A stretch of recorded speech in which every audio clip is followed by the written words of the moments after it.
Good afternoon, and you're watching Market Fatafat on ET now. But obviously, we are amidst the earnings season, and we have to talk to one management, that is Pidilite Industries. We are joined by Bharat Puri, the managing director at Pidilite, to talk about how the Q4 numbers were this time around. Thank you so much, Mr. Puri, for joining in with us on ET now. And I'm going to start by talking about, inflation, the major concern coming in over there in terms of raw material costs. Margins have been under pressure for a while now. Now, do you think that the gross margins have bottomed, and would we start seeing a recovery from here on now? Yes, obviously the single prime concern right now for any of the consumer companies, especially those in the area of specialty chemicals, is that of inflation. We have seen unprecedented price increases in both inputs as well as packing materials now pretty much for the last 1 year. Every time we think they have peaked out, we find that they haven't. The current geopolitical Russia, Ukraine, the supply chain volatility across the world is obviously not helping. I mean, as a consumer company, fortunately, we're able to manage this fairly effectively. Our job is to make sure that we only pass on a part of these increases and try and become more efficient and more fitter as a result of this, what I would call a perfect storm. So we have passed on inflation back to the consumer at about 75% of the cost increases that we've seen. We are hopeful, hopefully in the second half of this year, we will see some easing and some softening of raw materials. But frankly, in today's situation, I don't think anybody can predict this. I don't think, any of us can say what the situation will be with any degree of definitiveness. We have to manage on a month-to-month, quarter-to-quarter basis and hope for the best.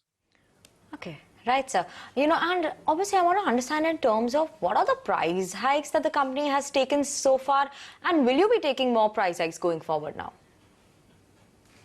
Yes, over the last 1 year, depending on, because obviously we operate across a whole slew of categories.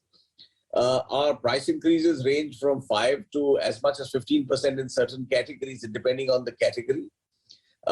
We've obviously not taken the full extent of the increase, which is why you will see that our margins are at our, lower end of what we would normally like them to be at, given this situation. And yes, we have also taken some pricing in May in some.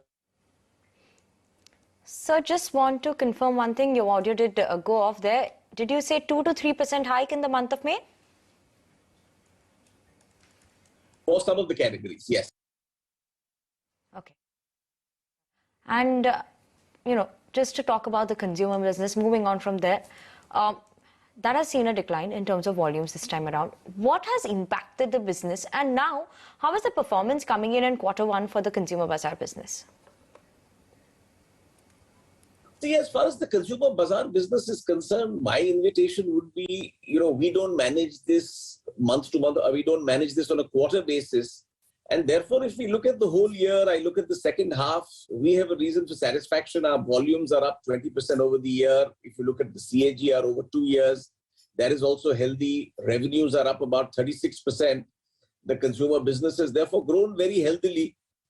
Going forward, we're, I would say, cautiously optimistic. Our focus is to make sure that we grow volumes at least at the rate of GDP.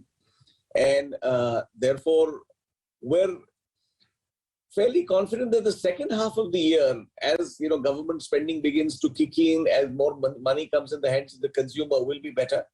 The first half, we will be, at least in the first quarter, cycling last year's depressed basis, so the numbers will look good. But at an overall level, if you ask me, focus has to be growing volumes, high single digit, low double digit. If we grow, I think that will be a cause for great satisfaction in this tremendously inflationary environment.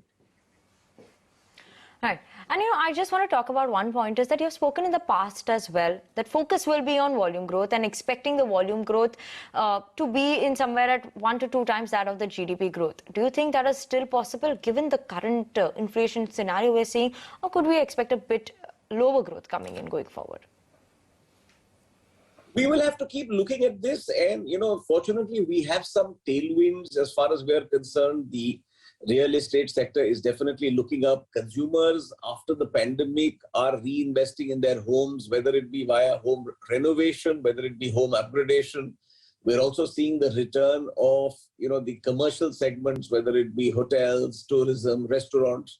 So overall, we are hopeful that we should look at volume-led growth this year also. But yes, it will be more challenging given the inflationary environment.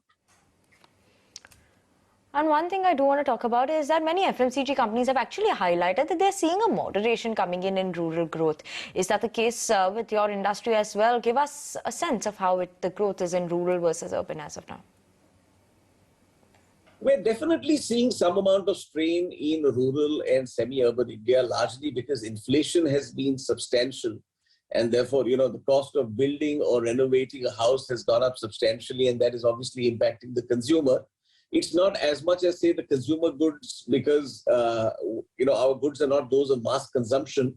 But there is no doubt about the fact that demand conditions in rural and semi-urban India are under strain. Okay, Mr. Puri, thank you so much for joining in with us on ET Now today, and it's a pleasure always talking to you. Okay, and let's move on from one earnings to another.